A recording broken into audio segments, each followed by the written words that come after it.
We have the ultimate in training, especially here in Los Angeles. We have probably the best training facility in the nation. We also prepare you for the state certification test, and we have continued, ongoing, and advanced electrical education classes. So we have 4 programs with our apprenticeship program, and it's residential, sound and communication, intelligent transportation program, and then we also have inside wiring. So with sound and communication, they work with visual, data, voice, wireless systems, Bluetooth apparatuses, and they also do like fire alarm and life safety devices. So this is just a little, can y'all hear this? Yes, sir. Okay. Not the video. I didn't hear the video. I'm sorry, Mr. Moore. Did you say we can hear your voice, but we can't hear the video isn't being heard? No. Okay, so what I'll do is I'll just talk through the video. So here we have this is a classroom setting of one of our fire alarm labs. Hold on, I think we can hear it now. Hold on, sir. I think we can hear it. Hold on. It is now, yes.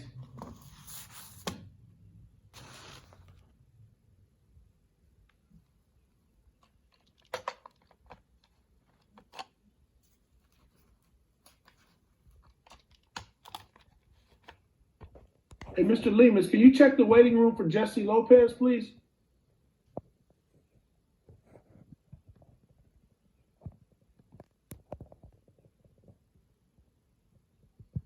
Mr. Lemus. Yes, he's not in the waiting room right now, sir. He said he's seeing something. He says he can't be the host. I wonder why he's having a. Able to get in? Yeah, it's okay. You can keep going. We'll monitor. We'll figure it out. Okay.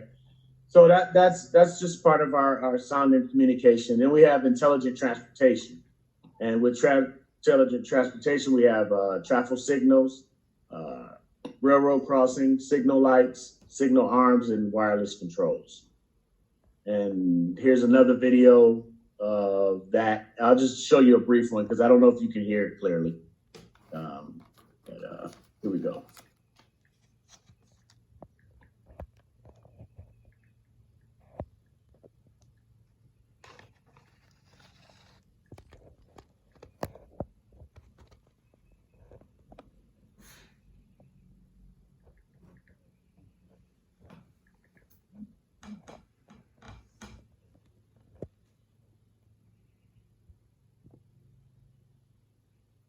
Yeah, the sound, we can't hear the audio, Mr. Moore.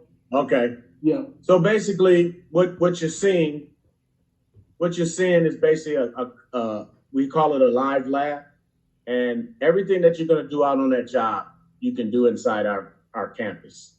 And we train you to do the street lights, the railroad crossings,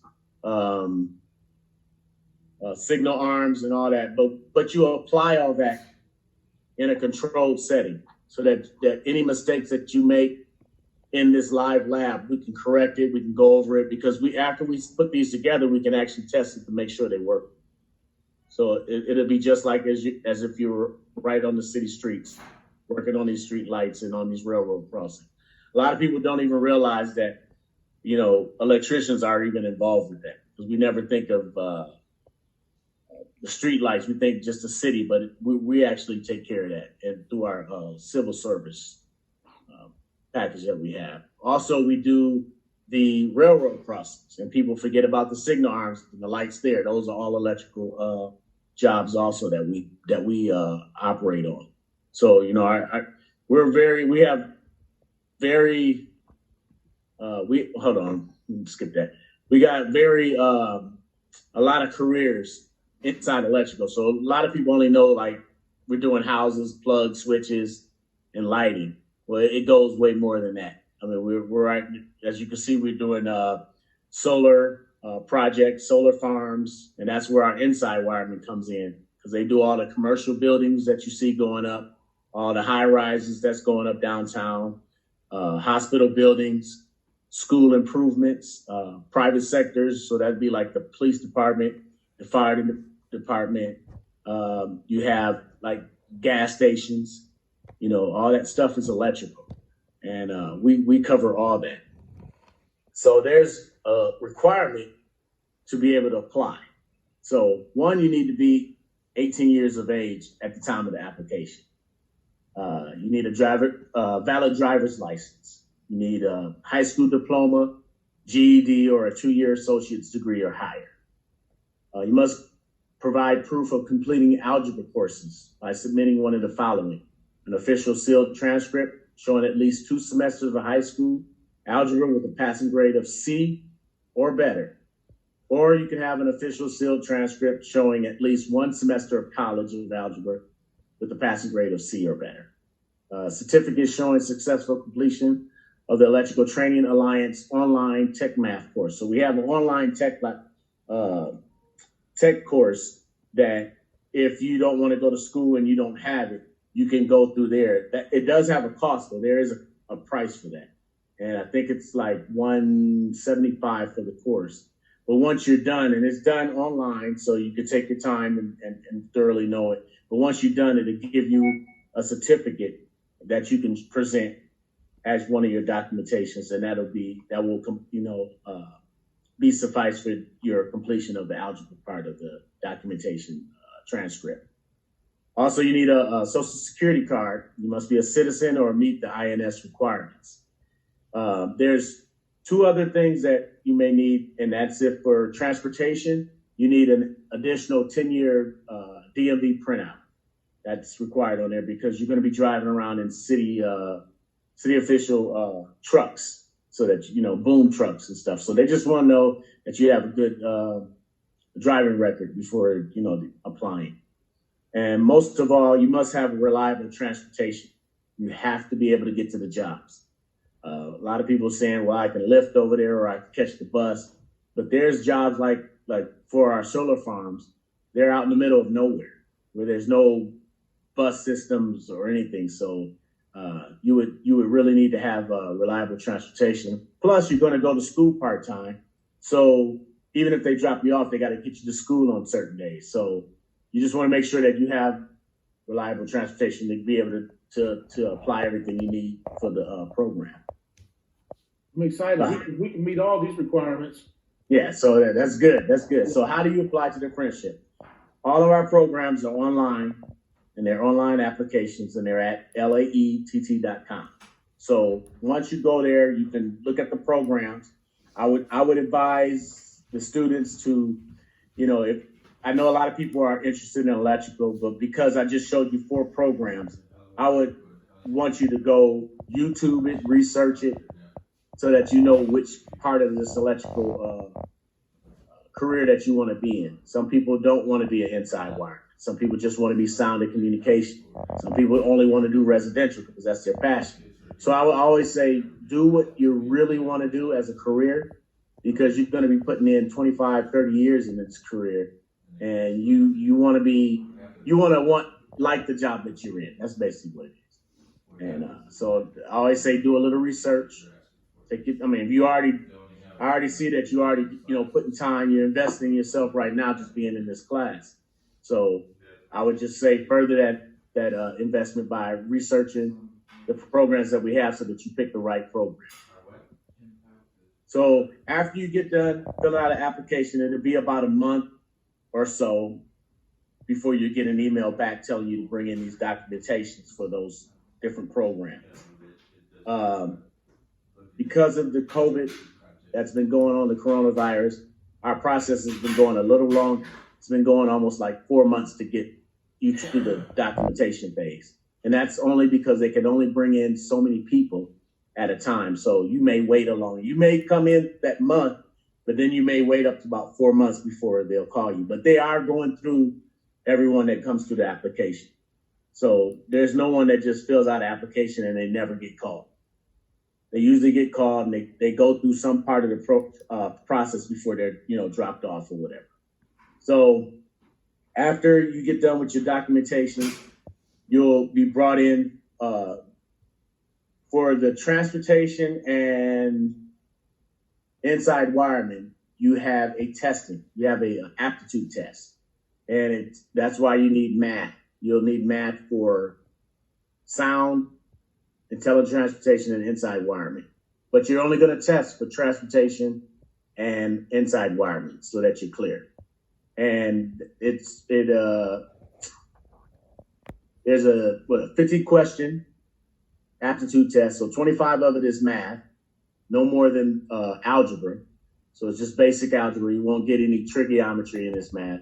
It's just from, addition to algebra. And then you have 15 questions of mechanical reasoning.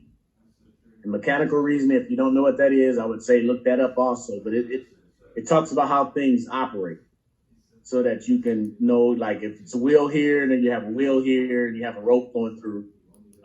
If I turn the wheel to the right, will the second wheel go to the right, or will it go to the left? It's just so that you understand how mechanics work. And then you have a 10 question reasoning and reading and comprehension, so that we know that you can read the material and you can comprehend what you're reading. But once you get past all that, then you'll be brought to the interview phase. And the interview phase is where you really want to shine. You really want to show that you're really interested in it. Not for the money part of it, but really as a career. This is something, we're real passionate about being electricians. We need electricians, and we want people that want to be electricians. So, and once you do that interview, you'll get a number or like a pool of eligibility. And once you get it sent to that, then you're going to go to a boot camp. And this is where we're going to prepare you. This boot camp is really preparing you to start your apprenticeship program. As we get you to do the minimum requirements of like CPR. These are things you need to have on the job when you get on CPR. You have to have your OSHA requirements, which is the safety protocols that go on the job site. And you'd be amazed. There's a lot of things that people, don't realize, like carrying a ladder. It's important to know how to carry that ladder on the job site. You have other trades, you have other people that's just paying attention to their work and they're not paying attention to you. So carrying that ladder, it sounds crazy, but there's a proper way of carrying it on a job site. So it's stuff like that that's preparing you for those 13 days. Now, out of those 13 days, you're not being reimbursed for your time. So it's just you coming for those 13 days preparing. So you want to be on time. You don't want to be late because they're trying to get you to pay attention to detail. So if they say to be here at 7:00, you need to find a way to be there at 7:00. Because when we have a job site, we're going to need you to be there at the time that we have set for the hours that we set. So we need you to be dependable. Okay. And then they'll give you a tool list that you need to start with. It's a basic tool list like channel locks, stuff. Most of it you probably have at the house as things to help you out around the house. So it's not that bad at the beginning. But our tool list is extensive, but when you first start off, they just, want you to get the basic stuff. So what is expected of me if I'm selected? We want your commitment, your dedication to a very valuable career. And we want you to have your complete cooperation and willingness to learn. So you have to be in the classroom, willing to be open-minded, ready to focus and be present in the classroom and participate. We also want you to be dependable. We want your dependability at your on-the-job training assessment. And my little African proverb I usually say is to be early is to be on time. But I've heard a new one that I actually like, and it's I'd rather be 2 hours early than 2 minutes late. And I like that because it's very important to be on time because we really, we have the way we do our job tasks on the job is you may be in charge of lighting and that lighting needs to be done by Wednesday. So they give you 2 days. It's Monday, they give you 2 days. But if you don't show up on Monday, you're already defeating yourself trying to make that task completed by the scheduled date. Because everything we do is on a schedule. And they give us enough time to get it done. And it's not an unattainable task. It's something that you can do, that you can attain. It's nothing that'll stress you out unless you just don't know. But that's what the school's for. They're going to teach you how to do that light.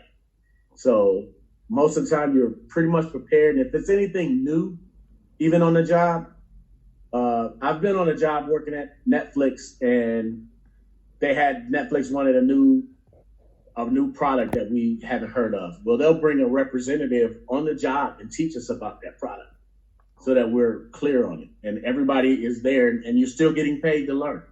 And then we go and apply that. So we're always being educated. So once you get into this program, you're going to forever be educated, because even as a journeyman, we have to stay educated every 3 years. We have to have 32 hours of class time of upgrading, you know, because technology changes every 6 months. Now it's like, every 3 months, because we're streaming and we can get the information out there faster. So we're always thinking forward. We're always educated ahead of the task that we're about to do. Also, you know, we get paid a day's work for a day's pay, and we are a drug-free workforce. So no drugs. I know that a lot of people complain, you know, California is legal, but you can't, you have to have a clear mind when you're working with our electrical apparatuses and systems. And that's just common sense on being on a job anyway. Just like beer is legal, but you can't have a beer at lunch, you know, on the job. So I just want you to treat it that way. So these are the benefits. Once you get to school and once you're assigned to a job, you will go to school. So you'll go to school part-time, but you'll work full-time.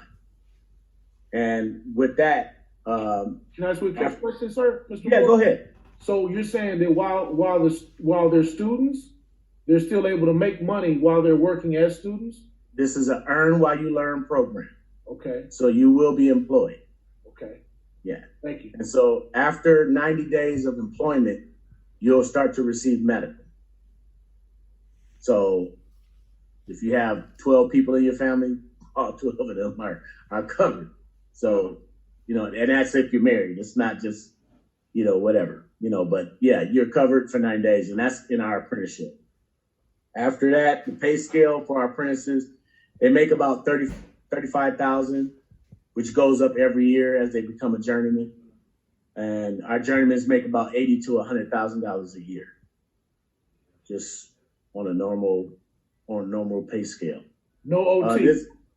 And we do a lot of OT, especially now, because a lot of our customers want to get it done fast, and they just say, you know, we just want to hit this deadline.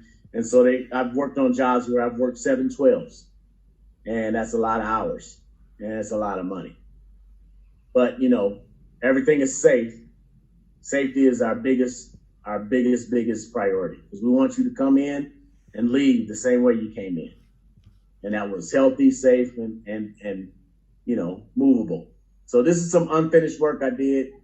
I just wanted to show off some work, and this is what it looked like. This was a generator for a hospital in Tarzana, and it's a backup generator. So if the power ever goes down at the hospital, this switches everything over, and it allows the hospital to still maintain, because you have critical people that are on like life supports and stuff, and that's, you know, it's only off for 10 seconds, and then it pops on, so that way they can still take care of those critical patients at the hospital. We also, with Inside Wireman, do solar voltaic classes, and this is on campus. You can see the solar down here, their own wheels, so everything's movable, so you can have it inside and you can do it outside. And it's just something I wanted to show you. For the questions, these are some of the questions usually people ask: Will I be employed as an apprentice? Well, the way our program works, you earn while you learn. So yes, you will be employed. Will you be protected as an apprentice? Yes. You will not touch anything we call hot or energized on the job. It's just, we don't even work as journeymen energized on the job. But there are certain situations where we do, but we have protective gear, protective equipment that allows us to do that at that time. But no apprentice will be ever doing that. You will probably watch it and observe it, but you won't participate in that until you get to a certain, you know, the more knowledge you get, you know, in the school and the hours, you'll eventually get to that point where you'll be ready for that. And then people want to know, when do they attend school? The way it's been going now is you'll probably go to work first, and then they'll be scheduling you your class time. So at the beginning, you'll go to work, you'll go to work for like maybe 2.5 months, and then you'll go to school for 1 week. And then during that 1 week, you'll get unemployment. And I think right now they're still giving, the IBW is doing supplemental exchanges to offset that. So I think it's like $100 or something a week, and they give you on top of your unemployment. And then that's halfway through. So you'll do 2 months, 2.5 months, 1 week off. 2.5 months, 1 week off. You'll do that through the year. Once you get halfway through your apprenticeship, then you'll go to full-time and 2 days a week. It'll either be a Monday or a Wednesday, or a Tuesday or a Thursday is when you'll do your school. It'll be part-time for 3 hours. But though at the beginning, you'll do 8 hours a day for 1 week, and then it switches halfway through. So they're getting you ready more for just being a real journeyman because you've applied yourself. So we have a lot of support systems in our organization. We have EWMC, Empowerment, Renew, and then there's Second Call. All these things are there to help. Like EWMC is pretty much just like a social network for like-minded young students that's coming in that want to grow as, like to get into supervision. They just try to train you to get in the mindset of just, thinking forward or moving forward in your career. Empowerment is mainly for the women that we have in our program. Sometimes they find difficulties or, at the job, and they'll get with other women that's in the program, and they can tell them, if, sometimes it's just feelings. People just feel like they were disrespected, and some, it's got to have a tough skin when you come in here because we're dealing with, real danger here. And so if someone yells at you to stop, they're not yelling at you because they just want to be mad. They're yelling at you because there's a potential danger and they want to stop you. So sometimes, you have to go to these groups and then, they'll explain to you like, no, they weren't yelling at you. This was dangerous. I've been in this situation. So it kind of calms the narrative down of, the aggression that goes out. Renew is more like our young students that just really want to be involved with volunteering. We have like things like Day of Service, where we'll go out into the community, and there may be a youth foundation that need upgrades on their electrical, but they just really don't have the money for it, and the city's coming down on them. They'll come to us and they'll say, look, we want to do a day of service for this group. They've been helping kids out, and we want to make sure that this building stays open. So we'll get together, all volunteered. We'll call our contractors. They'll supply everything we need to do that. We'll have an inspector on job, and we'll come there one day and bust it all out. And by the time we leave, it's done and it gets signed off. So that's just something we do in the community. I know a lot of people don't know that we do that, but we do a lot of things like that. We did food banks at our campus to feed, I don't know, it was a lot of people, like thousands of people. And we've done it the whole time, especially during this pandemic.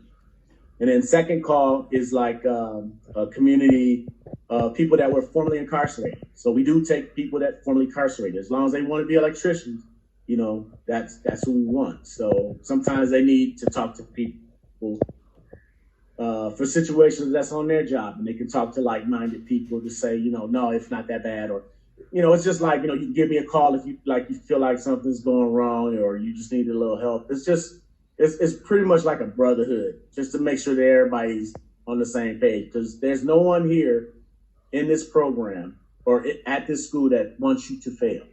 We're always going to be pushing you to move forward and be positive and keep your head up and do your work and do great things. We're always going to encourage you to, even if you don't know anything at your school and you're kind of confused about what the teacher was talking about, you can go to your job the next day and talk about it to a journeyman. He'll probably explain it to you in layman's terms. And then you'll be like, okay, that's what he was doing. And it's vice versa. You may do something on the job, but they don't have time to explain to you because it's a time assessment to it. So you just have to do it. And then you go to the class like, I was doing this, but I didn't understand why we're doing it. And the teacher will be like, well, okay, this is what you were doing.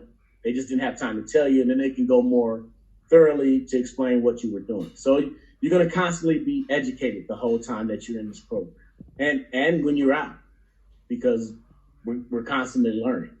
This is one of our projects that we worked on. We're very proud of it.